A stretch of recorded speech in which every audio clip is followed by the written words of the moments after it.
Chelsea Marburger, how are you doing today? I'm wonderful. Thanks for being here. So we're here at your establishment that's been around for a long time. What is the name and where are we located today? We are currently standing in the parlor of the Indianapolis Propylaeum. Where we are right now is at 1410 North Delaware, which is actually our second home. We moved here in the 1920s, so we've been here for over 100 years.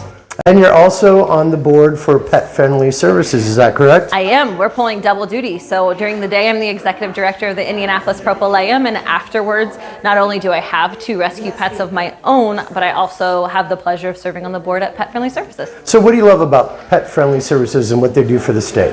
Oh, what don't I love?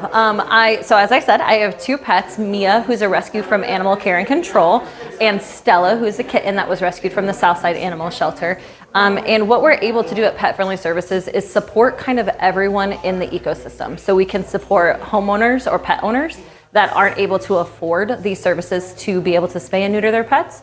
We're able to provide vouchers to those families. We're also able to support the veterinarians that are able to provide those low-cost services to those families. And we're also, of course, supporting the animals. So the best way to support overpopulation is by spaying and neutering your pets, and we can kind of help everybody that's in that equation. I think Sherry had mentioned that over the years they've raised almost $8 million for spayed and neutered situations for dogs and cats around the state. That's pretty amazing. Yes, it's incredible. So give me a little bit of history of the building itself and just kind of where it came from, why it came from. I know there's something to do with the first brewery family. Absolutely. Okay. So where we stand right now is the Indianapolis Propylaeum in modern times. So we moved in the 1920s, but this building was built in 1890 by the Schmidt family.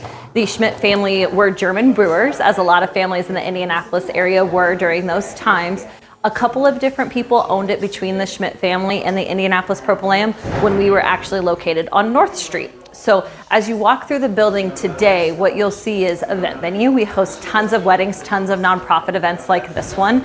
You'll also see kind of workspaces. So we are a membership organization, and our members are able to come and utilize the space for book club, for civic meetings, for nonprofit meetings, etc. But we also have 16,000 square feet of mansion and carriage house, and we sleep 15. So we also do run a bed and breakfast. That's beautiful. So give me a little bit of history. The women's organization that was here. I know that's a deep history here. Yes, absolutely. So we were founded in 1888 by May Wright Sewell and several of her contemporaries, where women were gathering in parlors much like this one, and they were outgrowing it. And so they needed space. They needed somewhere where they could come together to talk about math and science and literature. And at that time, women couldn't vote. So of course, in 1888, you start to have conversations about women's suffrage.